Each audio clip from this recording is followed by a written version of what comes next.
The fairy tale has cracked. That's the thought racing through millions of minds as whispers turn into headlines, and headlines turn into global shockwaves. We're separating. 3 words. Simple, quiet, but devastating.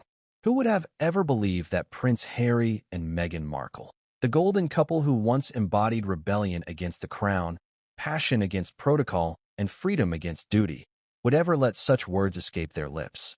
And yet, here we are. The moment no one thought would arrive has finally come crashing down. Now, let's pause for a second, because you might be wondering, how did we get here? How does a love story that captivated the world unravel in front of our very eyes? Was this always written in the stars, or did one decision, one argument, one betrayal tip the dominoes into chaos? Before we continue, please hit the like button, subscribe to the channel, and turn on the notification bell for updates. Imagine the first time you saw Harry and Meghan together. The beaming smiles, the Hollywood sparkle, the royal pomp. It felt unstoppable. The prince who dared to love outside the confines of aristocracy. The actress who declared she was ready to rewrite the monarchy's dusty playbook. They looked untouchable. But love, as history teaches us, is never immune to pressure. Especially not when it's under the relentless weight of tradition, expectation, and flashing cameras. And so the story begins, not with a kiss at the altar, but with a whisper behind closed doors. Meghan, sharp and strategic, feeling her dreams slipping. Harry, haunted and torn, questioning if leaving the royal family was liberation or exile. 2 people bound by vows, but fractured by vision. Here's the shocking part. Their announcement wasn't just another celebrity statement. It was a confession of failure, a surrender of the narrative they had so carefully scripted since 2020. Do you feel the gravity of that? These were not 2 influencers breaking up after a whirlwind romance. These were the Duke and Duchess of Sussex, the ones who fled Buckingham Palace to build their own empire, now standing at the edge of collapse. And the world couldn't look away. But let's not get ahead of ourselves. Because what's more intriguing than the announcement itself is the journey that led to it. Did Meghan's Hollywood ambitions clash too strongly with Harry's longing for family? Did money, fame, and power eat away at the intimacy they once shared? Or was it the constant tug-of-war with the royal family that finally drove a wedge between them? Think about it. Every fairy tale has a villain, every downfall a trigger. So who or what was it here? Was Meghan the calculating mastermind who used the marriage as a stepping stone to fame? Or was Harry the one who failed to support her, drowning in nostalgia for a family he once renounced? Maybe the truth is far darker, far more complicated than either narrative dares to admit. Let's rewind to the image that started it all, that hand-in-hand walk through Kensington Palace Gardens during their engagement interview. Remember how Meghan spoke with confidence, rehearsed poise, and Harry looked smitten, yet slightly nervous? Many dismissed it at the time, but was there already a crack forming beneath the polished surface? Could it be that the seeds of this separation were planted before they even exchanged vows at St. George's Chapel? Fast forward to the Megxit saga, their dramatic exit from royal life. The Netflix deals, the podcasts, the Archwell Foundation, the endless interviews where they painted themselves as survivors of an institution that chewed them up and spat them out. They crafted a narrative of resilience, of partnership against the odds. But here's the catch. When you build a love story on rebellion, what happens when the rebellion ends?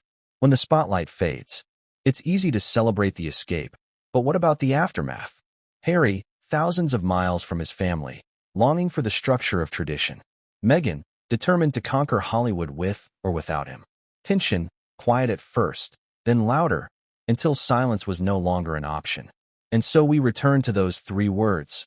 We're separating. Can you hear the weight of them? Can you sense the bitterness hidden behind the carefully crafted PR statement? It's not just an update. It's an admission that something broke, something irreparable. But here's the thing no one's talking about, and I want you to really think about this. Was this separation truly sudden? Or had the signs been there all along, hidden in plain sight? The awkward body language at red carpets, the forced smiles during interviews, the subtle digs in Meghan's speeches, the weariness in Harry's eyes. Were we blind? Or were we simply unwilling to accept that the fairy tale was already crumbling? Some say the royal family saw it coming. Some whisper that Hollywood insiders had been predicting it for months. Yet fans clung to hope, believing the couple who gave up crowns for love would weather any storm. And now, the betrayal feels personal. Ask yourself, when a couple so public, so vocal about their love, admits to separation, what message does that send to the rest of us? Is love truly powerless against ambition, against pressure, against legacy? Or was their story always more about image than intimacy? We're left with questions, too many to count. What will happen to Archie and Lilibet? Will Meghan pursue her rumored political aspirations now that she's unshackled? Will Harry attempt to reconcile with William and King Charles? Or is he too far gone? The answers lie ahead, and each one is more shocking than the last. Because if you thought this was just about a couple drifting apart, think again. This is about power, about survival, about two people who gambled everything and may have lost it all. And so, as the cameras zoom in, as the headlines scream, we must ask, is this truly the end of Harry and Meghan's love story, or just the beginning of something far darker? Because what comes next, what Meghan and Harry are preparing behind the scenes, could change the monarchy, Hollywood, and their legacy forever. But before we uncover that, we need to dive deeper into the moment of truth, the announcement itself, the words, the reactions, the shockwaves that still ripple across the globe.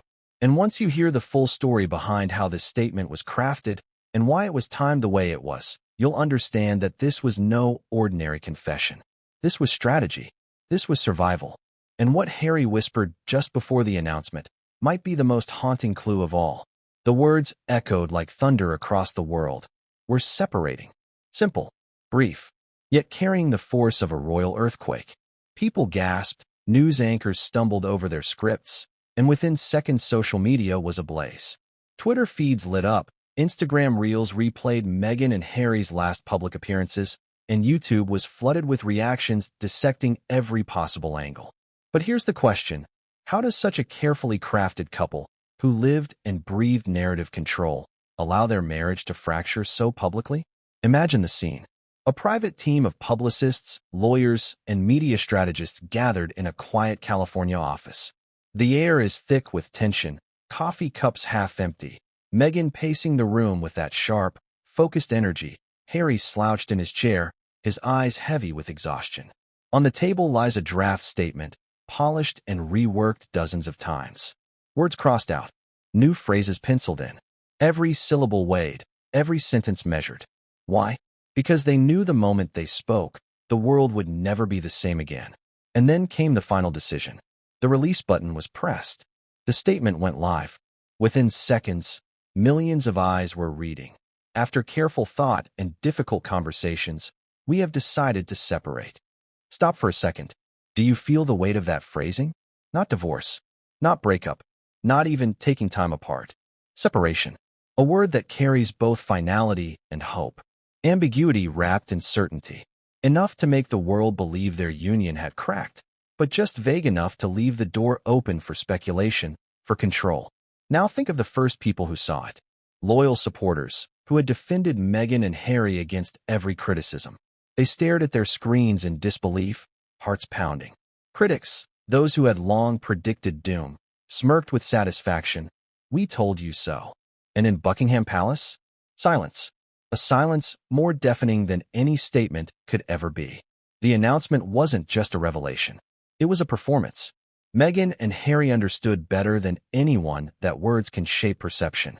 Their entire brand, their millions in deals, their global sympathy. But what's more chilling is this. Meghan allegedly began having private strategy sessions about her next chapter. Political ambitions, solo projects, new alliances in Hollywood. Harry, meanwhile, started confiding in people he hadn't spoken to in years. Old military friends, even distant royal cousins. Both were building separate lives while still wearing the facade of togetherness. And you know what's most tragic? They both knew. They both felt it. Yet neither could stop it. Because once ambition collides with regret, once dreams clash with grief, once love becomes strategy, the breaking point is inevitable. So let's ask again, was this ever truly about love? Or was it always about survival? Did Meghan and Harry marry as soulmates? Or as allies in a battle they couldn't win? Because when they finally said, "We're separating," it wasn't sudden. It wasn't shocking. It was the inevitable conclusion of a story that had been unraveling for years. And yet, there's more. Because if you thought clashing ambitions and personal grief were the only reasons, think again. Because what really drove them apart was the crushing weight of Hollywood. The pressure to perform, to deliver, to monetize every moment of their lives. Meghan thrived in it. Harry suffocated under it.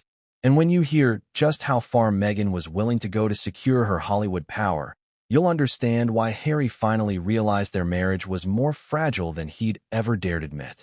Fame is a powerful drug. It dazzles, it seduces, and it consumes. And for Meghan Markle, fame wasn't just an accessory to her life. It was the very oxygen she breathed. From the moment she stepped into the royal spotlight, she understood something Harry never did. Attention equals power. And Hollywood? Hollywood was the stage she had always been waiting for. So when Meghan and Harry traded castles for California, it wasn't just an escape. It was a launchpad, a chance to transform the Duchess of Sussex into a global brand. A woman with a crown, yes, but also with the freedom to cash it in. And that's where the true pressure began. The pressure that would push Harry and Meghan's marriage to its breaking point. Imagine the scene. Meghan at a glossy Beverly Hills lunch with high-powered executives. Hollywood producers, agents, PR managers all leaning in as she outlines her vision. Documentaries, podcasts, speeches, maybe even a political career. She flashes that camera-ready smile. She sells the dream. And across the table, contracts worth millions are drafted. Deals that would keep her in the headlines for years to come. Now pause. Where's Harry in this picture? He's not at the table. He's restless, distracted. Because for Harry, the Hollywood grind was foreign, even distasteful. Endless photo ops, rehearsed interviews, strategy meetings that felt more like battle plans than conversations. Meghan thrived on it. Harry endured it. But endurance has a limit. And that's when the fights intensified. Meghan accused Harry of dragging his feet, of failing to commit to the empire they were building. "We can't afford to play small," she allegedly told him. Harry, torn between loyalty to Meghan and discomfort with the circus, snapped back. "We left one machine, Meghan. You've built another." The pressure grew worse when deadlines loomed. Remember the Spotify deal? The one that promised exclusive podcasts but delivered barely a handful of episodes. Executives expected content. Meghan wanted perfection. Harry wanted peace. Meetings turned into shouting matches. Meghan demanded more. Harry shut down. And all the while, the press circled like vultures, waiting for a stumble. But here's the thing, Meghan wasn't stumbling. Not yet. She was adapting. Hollywood loves ambition, and she had it in spades. Networking with Oprah, securing a Netflix megadeal, giving keynote speeches that positioned her as a voice of empowerment. Each move calculated. Each appearance a building block in the empire she envisioned. She wasn't just surviving, she was rising. Harry, though, felt himself shrinking. "She's outgrown me," he allegedly confided to a friend. Think about that. A prince, once one of the most photographed men in the world, reduced to feeling like a supporting actor in his wife's script. And here's the contradiction that tore them apart. Meghan believed she was fighting for their future. Harry believed she was selling their souls. Consider the Netflix documentary. Hours of raw footage, intimate moments, private details aired for global consumption. Meghan saw it as storytelling, a way to reclaim the narrative. Harry saw it as exposure, a betrayal of the privacy he'd once craved. Remember his words years ago about protecting his family from the same fate as Diana? And now? Now he was reliving it. Cameras capturing everything, except this time, it wasn't the paparazzi. It was his own wife's production team. And let's not forget Meghan's rumored political ambitions. Whispers of meetings with influential figures, talk of campaign funding, speculation about her eyeing a congressional seat. Ambition on a scale Harry couldn't fathom. "You want to run a country?" he allegedly asked. "I just wanted to live a quiet life." Imagine the chasm between those two visions. But here's where it gets darker. Hollywood doesn't forgive failure. Archwell's projects faced delays. Critics mocked their lack of output. Spotify cut ties. Netflix grew restless. And every failure wasn't just professional. It was personal. Meghan took the criticism as an attack on her. Harry took the pressure as suffocation. They turned on each other. Now, let's ask the question no one dares to. Did Meghan ever truly want marriage? Or was the marriage always a stepping stone? Harsh, yes. But look at the trajectory. The fairy tale wedding secured her global fame. The royal titles gave her gravitas. The exit to Hollywood gave her freedom. And now, separation? Perhaps it's the final chapter in a strategy that always put power above partnership. Yet it's not that simple. Because even as Meghan climbed, there were cracks in her own armor. Former friends turned distant. Staff whispered about impossible demands. Hollywood insiders began questioning if Meghan was more interested in control than collaboration. And slowly, the very industry she sought to conquer started to push back. Harry saw it. He warned her. "This world will eat you alive," he said, echoing the same caution Diana once gave him about fame. But Meghan didn't listen. To her, every obstacle was just another challenge to overcome. And in the process, she lost sight of the one person who mattered most, her husband. The irony? Meghan's hunger for Hollywood power was meant to secure their future. Instead, it destroyed their present. But here's the cliffhanger. Because while Meghan was busy negotiating her Hollywood empire, Harry was wrestling with demons of his own. Demons that had nothing to do with cameras, contracts, or premieres. Demons that dragged him into isolation, into despair, into the kind of pain Meghan could neither understand nor fix. And once you uncover Harry's private struggles, the sleepless nights, the haunting memories, the suffocating sense of being lost, you'll see that the breaking point wasn't just about Hollywood pressure. It was about a man drowning while the woman beside him was building castles in the sky. Isolation. That's the word that haunted Prince Harry in California. Surrounded by palm trees, mansions, luxury, yet utterly alone. He had traded castles for comfort, courtiers for celebrities, but somewhere in the process, he lost himself. And it wasn't just geography. It was identity. Let's start with the obvious. Harry was never meant for Hollywood. Cameras reminded him of trauma. Glitz reminded him of superficiality. The red carpets, the photo ops, the stage smiles, they felt hollow. For Meghan, it was oxygen. For Harry, it was suffocation. Picture him at one of those glossy events in Los Angeles. Meghan, dazzling, commanding the room with her confidence. Harry, standing slightly behind, trying to smile, but looking restless, out of place. He shakes hands, he nods politely, but his eyes betray him. They wander. They're tired. This wasn't the life he imagined when he dreamed of escape from Buckingham Palace. Because here's the cruel twist. Harry left the royal family to find peace, yet peace eluded him. He swapped one kind of cage for another. In Britain, he was suffocated by duty. In California, he was suffocated by expectation. Neither felt like freedom. And then came the silence. The phone calls from family that grew fewer. The missed birthdays. The public frostiness from William. The carefully measured words from King Charles. Harry longed for reconciliation, but Meghan? Meghan didn't trust it. She saw every royal outreach as a trap. Harry saw it as hope. Imagine the tension that caused in their home. He missed his brother. He missed the structure. He even missed the routine of military life, the camaraderie, the clarity, the sense of belonging. California offered none of that. Instead, it offered endless strategy meetings, paparazzi drones, and Hollywood politicking. Harry withdrew. And here's the truth no one likes to talk about. Harry's trauma never healed. The image of a 12-year-old boy walking behind Diana's coffin didn't just fade with time. It followed him. Into adulthood. Into marriage. Into fatherhood. And in California, far from the family who shared that grief, Harry often felt like he was carrying it alone. Insiders say the nights were the hardest. Harry would sit outside, staring at the California sky, wondering how he ended up so far from home. Meghan was often busy, prepping speeches, organizing deals, connecting with power players. Harry? He drank quietly, scrolled headlines, replayed memories. She'd go to bed early with her laptop, one insider said, and he'd stay up late, restless, brooding. His memoir, Spare, was supposed to be cathartic. Instead, it deepened the wound. Writing about his family reopened old scars. Public reaction was brutal. Some mocked him, others pitted him, but few offered real understanding. Meghan saw the book as a victory, a story reclaimed. Harry saw it as another reason his family turned their backs. Now ask yourself, how does a man balance love for his wife with a gnawing longing for the family he abandoned? How does he reconcile fighting for independence while secretly wishing for reconciliation? It's a contradiction Harry could never resolve. And contradictions, when left unresolved, become poison.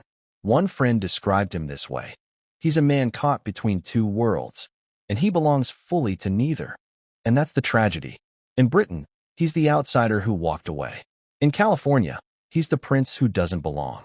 Nowhere feels like home, not even his own marriage. The isolation grew so severe that Harry reportedly began reaching out to old military contacts, reconnecting with people from his past. He needed grounding, stability. Meghan noticed. She didn't like it. To her, looking backward meant weakness. To Harry, it meant survival. And so, the arguments grew sharper. "You can't keep living in the past," Meghan allegedly snapped. Harry fired back. "It's all I have left." And here's the haunting part. Meghan could never truly understand Harry's grief. How could she? She didn't live through Diana's death. She didn't grow up in the same suffocating royal system. She could sympathize, yes, but she couldn't feel it. Harry wanted empathy. Meghan offered strategy. Two very different kinds of support. Harry's isolation was compounded by the media. Every move he made, every word he spoke was scrutinized. If he looked sad in photos, headlines screamed, "Trouble in paradise." If he laughed too loudly, headlines mocked his performance. Meghan brushed it off. She'd lived with media scrutiny for years as an actress. Harry couldn't. Because for him, the cameras weren't just critics. They were ghosts of Diana's death. And then came the children. Archie and Lilibet were Harry's anchor. He adored them. But even fatherhood carried contradictions. He wanted them to grow up safe, away from the crown. But he also wanted them to know their roots, their heritage, their place in history. Meghan wanted California freedom. Harry wanted Windsor connection. Another divide. Another fight. Now, here's where the story sharpens. Harry's isolation wasn't just emotional. It became physical. Insiders whisper that Harry often avoided Hollywood gatherings entirely. Meghan would attend with friends, while Harry stayed home. He'd take long drives, disappearing for hours, returning quiet, withdrawn. He just didn't want to play the game, one source revealed. But Meghan insisted the game was survival. And in that lies the fatal mismatch. Meghan thrives under pressure. Harry breaks under it. Meghan runs toward the spotlight. Harry runs from it. Meghan dreams of influence. Harry dreams of peace. How can two people pull so hard in opposite directions and expect to stay tethered? Harry's isolation reached its peak, reportedly, when he confessed to someone close that he felt irrelevant in his own marriage. Imagine that. A prince, once the heartbeat of global headlines, feeling invisible in the life he built. Meghan was busy charting her future. Harry was questioning if he even had one. And here's the mini cliffhanger. Harry's cries for help didn't go completely unheard. Someone unexpected, not Meghan, not Hollywood, not even a close friend, began stepping in.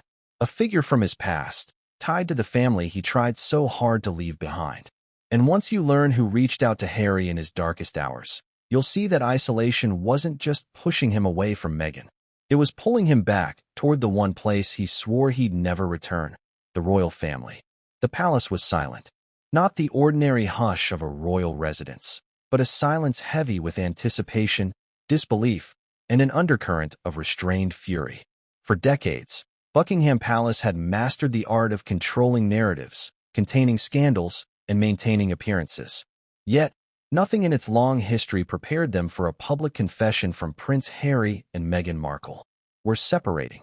Imagine the scene behind those ornate doors. King Charles, recently crowned and balancing the weight of his own legacy, reading the announcement for the first time. A mixture of shock, disappointment, and concern flickering across his face. Prince William, protective of the monarchy and deeply loyal to his role, clenched his jaw. Princess, and, ever the pragmatist, studied the statement with a meticulous eye, weighing its implications for the family and the institution. For the royal family, this wasn't just a marital problem. And yet, amidst all this strategy and tension, the most human element persisted: worry. Charles worried for his son's well-being. William worried about family legacy, and worried about truth and responsibility. They were not merely managing headlines.